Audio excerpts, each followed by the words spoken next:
अस्सलाम वालेकुम दोस्तों, कैसे हो? उम्मीद करते हैं आप सब खैरियत से होंगे। दोस्तों फाइनली ईद की छुट्टियां ख़त्म हो गई है और आज से एम्बेसी का काम चालू हो गया, वीज़ा स्टम्पिंग वगैरह सब कुछ। और किन लोगों का वीज़ा स्टम्पिंग होगा ये अभी हमारे ग्रुप ओपन होते ही सब के सब बेताब हो जाएंगे ये जानने के लिए कि कब किन लोगों का वीज़ा स्टम्पिंग हो रहा है, किन लोगों का वीज़ा स्टम्पिंग नहीं होगा। आज तो मैं वीडियो में ही आपको सारा डिटेल बता दूंगा ताकि आपको आसानी हो जाए। इसके अलावा एक बहुत अहम मुद्दा आपके साथ शेयर करने वाला हूं, तो वीडियो को लास्ट तक जरूर देखिएगा ताकि आपको पूरी जानकारी मिल सके। और वीडियो पसंद आए तो लाइक शेयर और चैनल को सब्सक्राइब जरूर कीजिएगा। सबसे पहले बात कर लेते हैं छुट्टी की। तो जैसे कि ईद की लंबी छुट्टी होती है, आपको भी पता है सऊदी एम्बेसी में, इसकी वजह से वीज़ा स्टम्पिंग का काम रुक जाता है, कोई भी काम नहीं हो पाता है। तो फाइनली अभी आज से छुट्टी ख़त्म हो गई है। आज एम्बेसी चालू होगी, चाहे दिल्ली का हो चाहे मुंबई का हो, दोनों जगह पे काम किया जाएगा। और जिनका भी सबमिशन आज और कल में है उनका वीज़ा स्टम्प होगा। आप अपने एजेंट से बात कीजिए कि आपके एजेंट का, आपके ऑफिस वाले का सबमिशन आज के डेट में है कि नहीं है। ठीक है, अगर जिनका भी सबमिशन आज के डेट में है उनका वीज़ा स्टम्प आज होगा। और नए रूल के मुताबिक आज से जो भी वीज़ा स्टम्पिंग होने होगा उसमें ग्रीन स्टिकर नहीं लगाया जाएगा, उनको A4 साइज का प्रिंट आउट ही दिया जाएगा जो 1 मई 2023 से लागू हो जाएगा।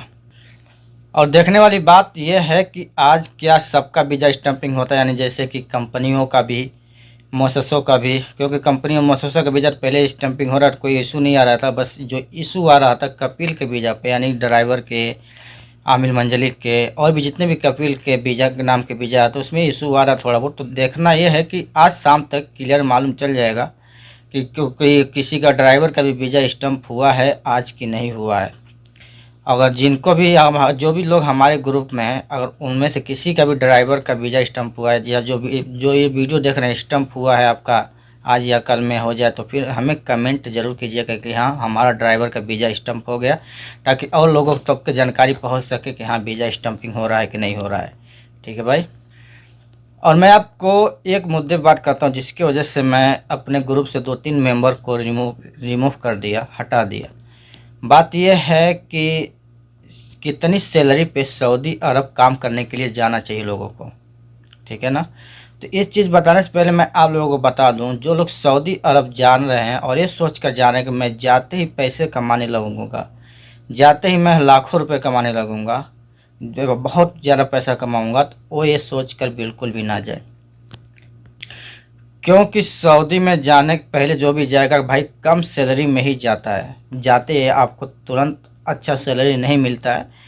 जो टेक्नीशियन है, जो काम वाले हैं, जो कारीगर हैं, जो हुनरमंद है, उनकी बात अलग है, उनका अलग अलग रेट होता है। लेकिन जो लोग लेबर में जाते हैं उनको थोड़ी सी दिक्कत होती है, उनको कम सैलरी में ही गुजारा करना पड़ता है। और सऊदी में अभी फ़िलहाल सऊदी नेशन की वजह से बहुत सारे ऐसी नौकरियां हैं जो ख़त्म हो चुकी हैं, गैर मुल्कियों के हिस्से में आती नहीं। बहुत अच्छी अच्छी नौकरियां जैसे शॉपिंग मॉल में हो गया, दुकान पर हो गई, बहुत अच्छे अच्छे जगह थी जहाँ पे लोग सऊदी के लोग काम कर रहे हैं। यहाँ तक अभी सऊदी की औरतें भी काम कर रही हैं, जिसके वजह से जो अच्छे अच्छे पोस्ट हैं उस पे लोगों को नौकरी नहीं मिल पा रही। और भी जो वीज़ा इशू हो रहा है, ज़्यादातर वीज़ा जो है सप्लाई कंपनी का इशू हो रहा है।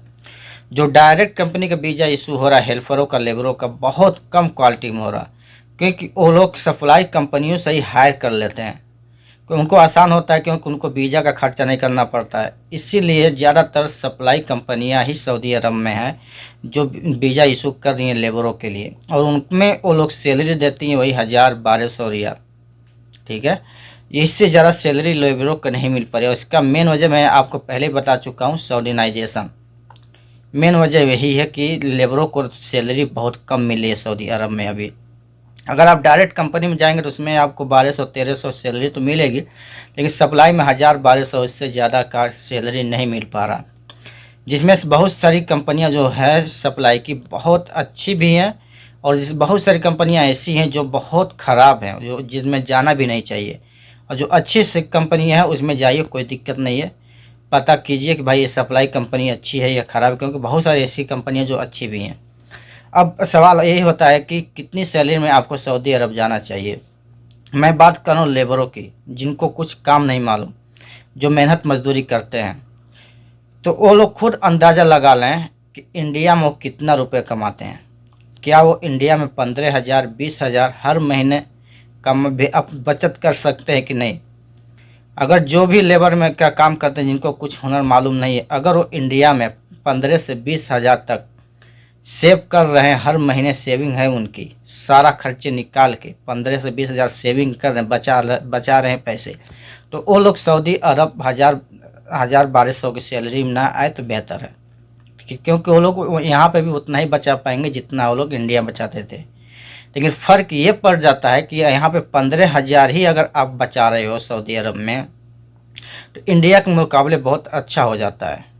क्योंकि यहाँ पर आप टिक कर काम करते हो, 2 साल 2.5 साल रहते हो, और जिसमें वो 2 साल 2.5 साल के पैसे बहुत ज़्यादा हो जाते हैं। फिर जब आप दोबारा कहीं अच्छा वीज़ा मिलता है आपको, जब 2 साल 2.5 साल आप यहाँ पर गुजारोगे कम सैलरी में ही सऊदी अरब में, लेकिन जब कहीं आपका यहाँ पर जब खुद ढूंढोगे उधर खुद अच्छा वीज़ा मिल जाएगा, फिर उसी वीज़ा पर आओगे तो फिर आपकी ज़िंदगी कामयाब हो जाएगी।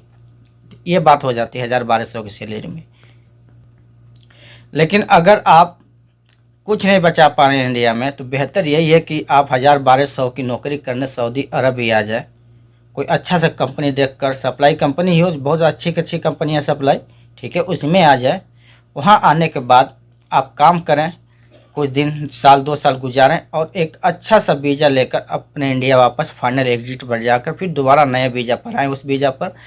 क्योंकि जिनको कुछ मालूम नहीं है उनको कुछ वक्त देना पड़ेगा सऊदी अरब में, तभी कामयाब होंगे। ये नहीं कि आए और आते ही छापे, पैसा लिए और लेकर चल दिए, ऐसा कुछ नहीं होगा।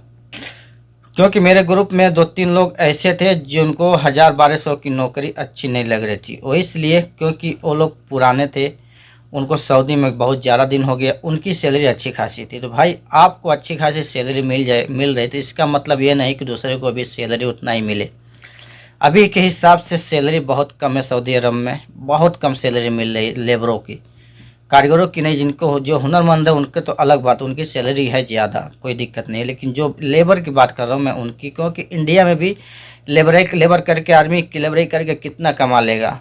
डेली का 500, चलिए 500-600 कमा लेगा, लेकिन बचाएगा कितना, भी महीने का 10,000 रुपये भी नहीं बच पाते हैं। और ऊपर से इतनी सारी छुट्टियाँ हो जाती है कि हाथ में कुछ नहीं आता। तो उससे बेहतर है भाई आप सऊदी में आइए, 1,000-1,200 की सैलरी में आइए, आराम से साल 2 साल गुजारिए, और कोई अच्छा सा वीज़ा अपने खुद ढूंढिए, और ढूंढ कर अपने इंडिया वापस फाइनल एग्जिट पर जाकर फिर दोबारा से उसी नया वीज़ा पर आइए। देखिए इंशाल्लाह कामयाब हो जाएंगे। क्योंकि जब आपके पास कुछ हुनर नहीं है तो आपको कुछ खोना पड़ेगा, कुछ पैसे खर्च करना पड़ेगा, कुछ टाइम देना पड़ेगा कामयाबी हासिल करने के लिए। ऐसा नहीं कि आपके पास हुनर भी ना हो और आते ही पैसा छापने लगे, पैसा कमाने लगे, ऐसा नहीं होगा। आपको कुछ टाइम देना पड़ेगा, कुछ वक्त गुजारना पड़ेगा, तब जाके आप कामयाब होंगे, ठीक है ना। और ज़्यादा जानकारी के लिए हमारे व्हाट्सएप ग्रुप का लिंक नीचे डिस्क्रिप्शन में दिया गया है, वहाँ से ज्वाइन होकर कोई भी सवाल पूछ सकते हैं। इस वीडियो में फिलहाल के लिए बस इतना ही। हमें दीजिए इजाज़त, दुआ में याद रखें। अल्लाह हाफिज़।